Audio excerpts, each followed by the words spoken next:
Hello and welcome to the Bartholomew School GCSE English Language revision video for English Language Paper 2, Question 2.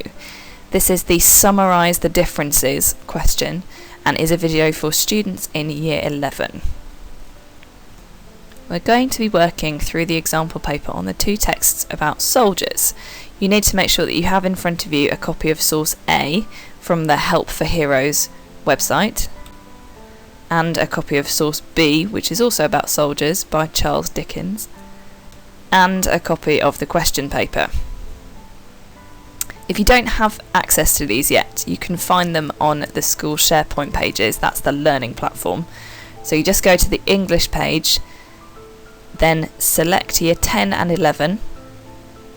When you're there, you should see a folder called Year 11 GCSE English Language. And when you click through, you should find a PDF document called Soldiers Paper. So if you haven't got the paper, pause the video, find the document, print it out, and then we'll be ready to get started. Question 2 is the Summarise Differences question, and it requires you to have read both of the sources. So there's lots of reading. We're going to start with source A. Simon's story. In 2006, Simon was serving in Iraq.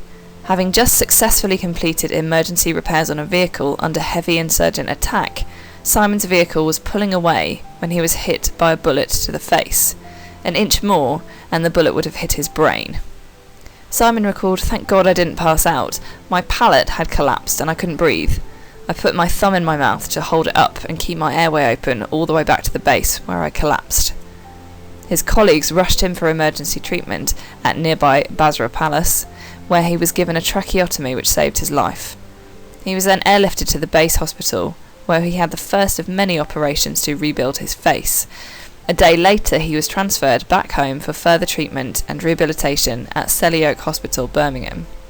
Waking up from a coma 17 days later, Simon learnt that as well as losing his left eye, he now only had 20% vision in his right eye. He had lost both cheekbones, his nasal cartilage, 2 teeth, and a chunk of jawbone. In the last 5 years, Simon has undergone 12 operations totalling nearly 100 hours of surgery. Simon has always been determined to help others through his experiences and is hugely generous with his time. He regularly gives motivational talks in schools and does a significant amount of work for charities, including Help for Heroes. Simon said, "It made me realise I might have a purpose in life." Simon is an active member of the Band of Brothers network and is hugely grateful for the public support to generate funds to help for Heroes with its vital work. "Without charities like Help for Heroes, so many blokes like me would be stuck," he added. In recognition, Simon has undertaken 2 Help for Heroes challenges. After completing a 100-kilometre trek in the heat of the Sahara Desert last year, Simon signed up to tackle our recent Costa Rica Jungle Challenge. Help for Heroes is proud of Simon and hugely grateful for his dedication and support. Simon's commitment to his charity work has seen him nominated to carry the 2012 Olympic torch, an honour he describes as the culmination of the hard work I have done to rebuild my life. And now we'll read source B.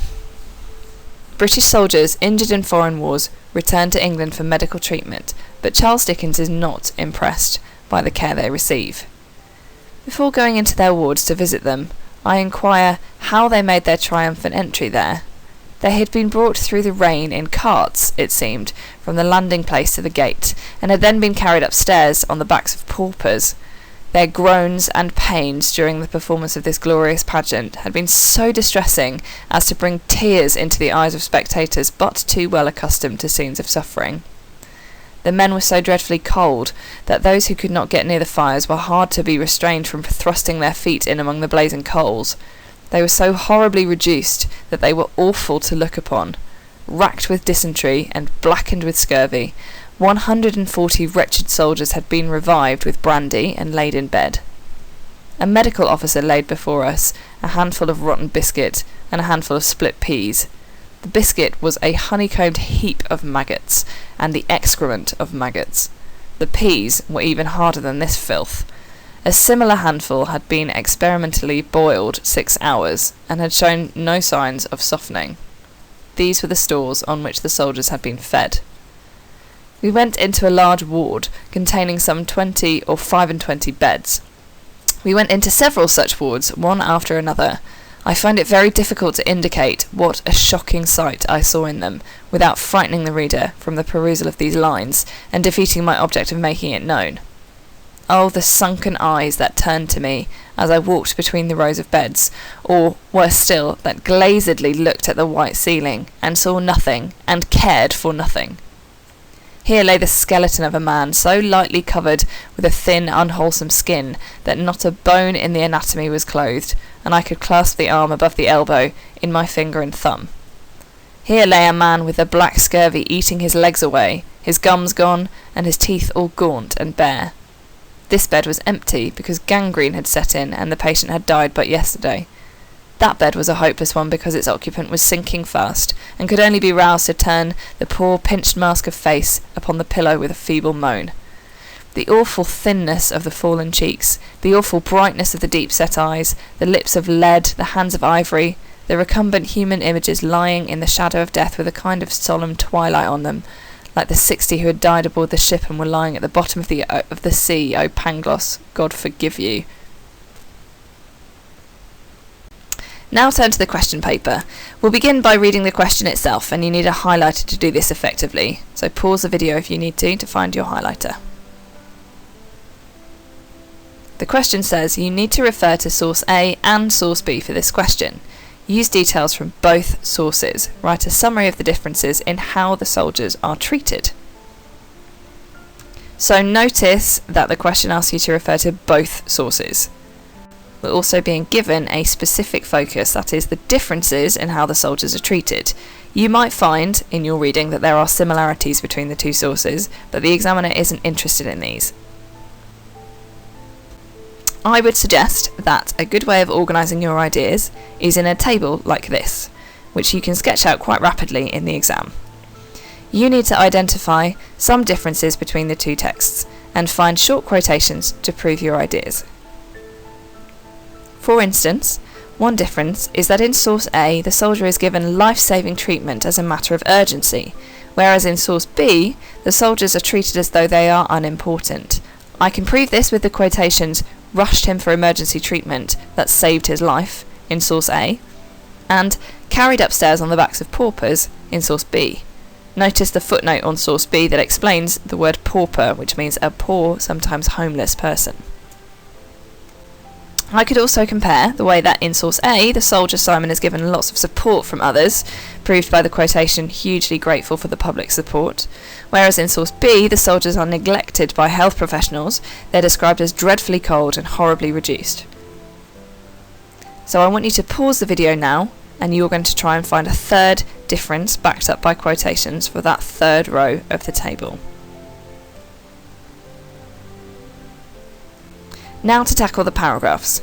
So you'll want to aim to write 3, and you might have a bingo card like this to help you already in your folder.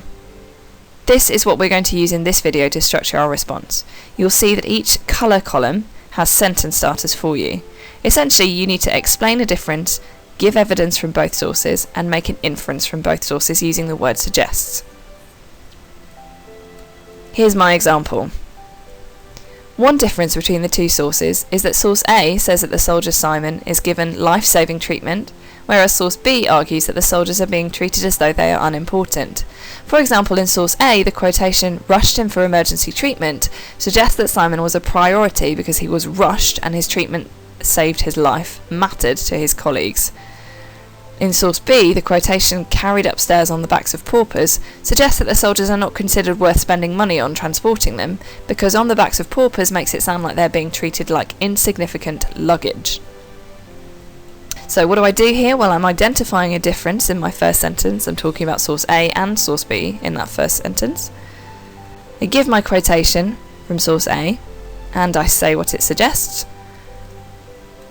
Then I quote from source B, and again I use the word suggests to make an inference. So now you need to have a go at yourself. Use your table and the sentence stems to help you. Pause the video, leave it on this screen, and have a go yourself. Good luck with your response and with the rest of your revision.